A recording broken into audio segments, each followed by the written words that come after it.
Hello students, इस video में 3.2 exercise का क्वेश्चन नंबर 3 और 4 कवर करवा देता हूं। बट इसे कवर कराने से पहले इसकी बैकग्राउंड में दो वर्ड कंसिस्टेंट और इनकंसिस्टेंट मैंने प्रीवियस वीडियोस में क्लियर किए थे। अगर वो वॉच ना की हो तो उन वीडियोस को जरूर वॉच कर लो। फर्स्ट इंट्रोडक्टरी वीडियो के अंदर मैंने सभी इनके टर्म्स जो यूज होंगे बता दिए थे। देखिए, दो टर्म्स है इसके अंदर, कंसिस्टेंट और इनकंसिस्टेंट। तो consistent means has solution, has solution means unique हो या इनफाइनाइट हो, तो दोनों के लिए वर्ड कंसिस्टेंट है। और अगर इनकंसिस्टेंट मींस नो सॉल्यूशन, तो यानी अगर नो सॉल्यूशन आएगा तो उसके लिए एक वर्ड है, बट कंसिस्टेंट दो के लिए है। और इस क्वेश्चन में सिंपली कोएफिशिएंट कंपेयर करके ये बताना है कि सिस्टम ऑफ इक्वेशन कंसिस्टेंट है या इनकंसिस्टेंट है। तो I take up part number 1।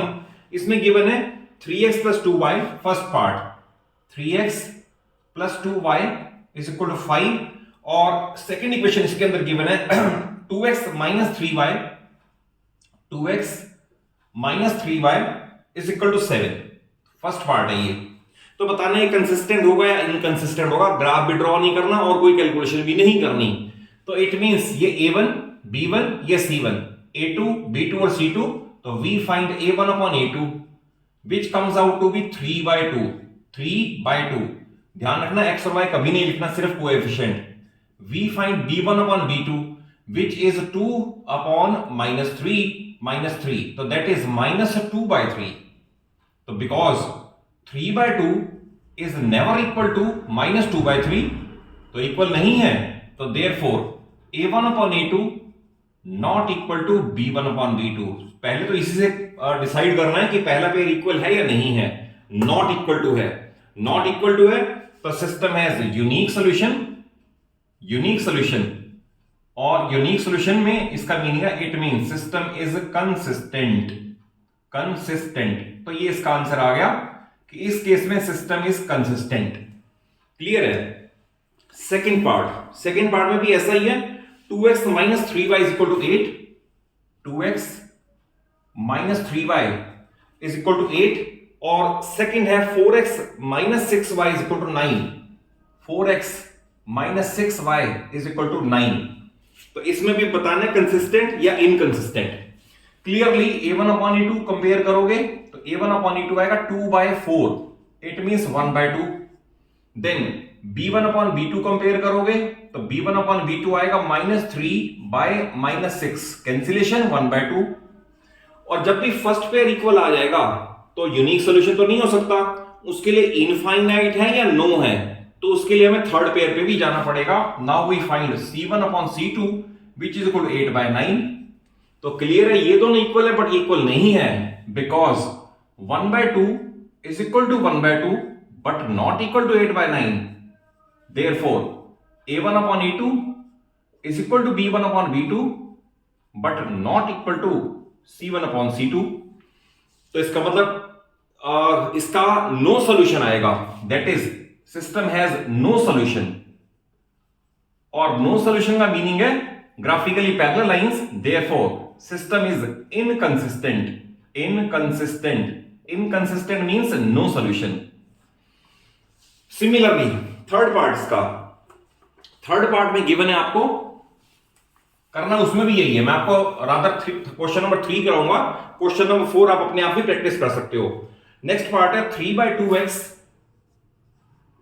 3/2x plus 5/3y plus 5/3y is equal to 7। ये फर्स्ट है। सेकंड है 9x minus 10y, 9x minus 10y is equal to 14। तो इस केस में भी यही चेक करना है। तो we find a1 upon a2, a1 upon a2 means 3/2 upon 9 और 3/2 एंड 9 इसका कट करके ये 3, तो रिजल्ट आएगा 1/6।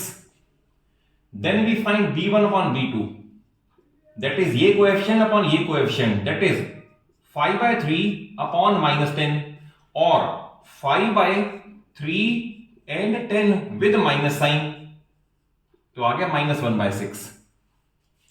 तो पहला इक्वल नहीं आया तो इसका मतलब यूनिक सॉल्यूशन है। देयरफॉर सिस्टम हैज, क्योंकि हमारा रिजल्ट क्या आया, रिजल्ट क्या आया a1 upon a2 not equal to b1 upon b2, ये ध्यान रखना, ये 1/6 आ रहा है और ये -1/6 आ रहा है, तो दोनों इक्वल नहीं है। अगर इक्वल नहीं है तो we will write a1/a2 not equal to b1/b2, therefore system has unique solution.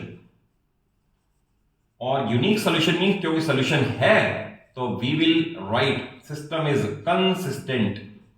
तो इसका आंसर आएगा सिस्टम इज कंसिस्टेंट। ऐसे इसका 4th और 5th पार्ट है। और क्वेश्चन नंबर 4 आप अपने आप ही प्रैक्टिस कर लेना। और यूजुअली ऐसे वाले क्वेश्चन 1 और 2 मार्कर ही आते हैं, लेंथी क्वेश्चन नहीं आते इसमें। लेट अस से 5th पार्ट चलो मैं कर देता हूं। यह है 4/3x,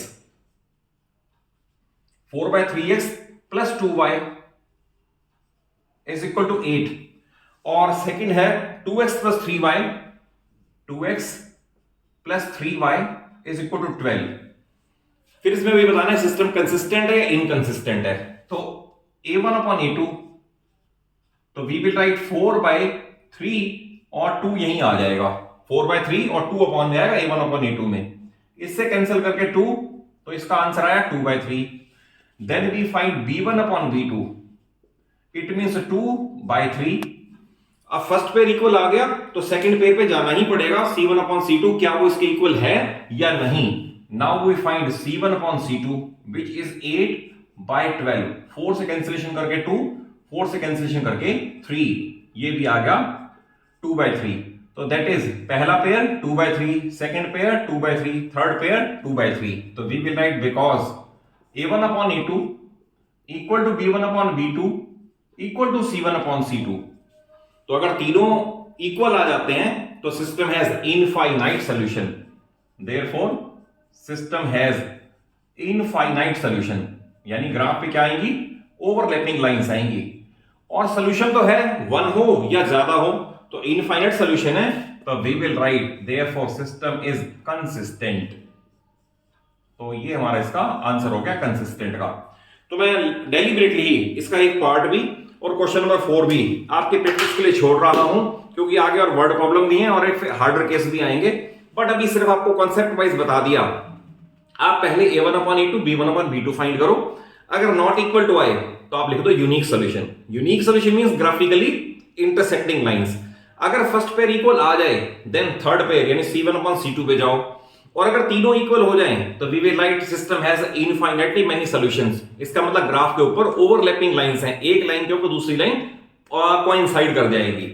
और थर्ड केस है अगर a1/a2 इक्वल टू b1/b2 आ जाए बट c1/c2 के इक्वल ना हो तो we will write system has no solution. No solution means graphically parallel lines आएंगी। तो ये सारा आपको मैंने इस क्वेश्चन में जो कॉन्सेप्ट यूज होते हैं वो ज्यादा इंपॉर्टेंट है, वो आपको मैंने समझा दिए हैं। और अगर कॉन्सेप्चुअली अच्छी तरह समझ आया हो तो वीडियो को जरूर अच्छा सा लाइक दो और सभी फ्रेंड्स को शेयर करो, सबका भला कर दो। और चैनल सलूजा क्लासेस को जरूर सब्सक्राइब करो सो दैट आपको सारा सिलेबस इजीली स्मूथली अवेलेबल हो जाए। Thank you for watching the video.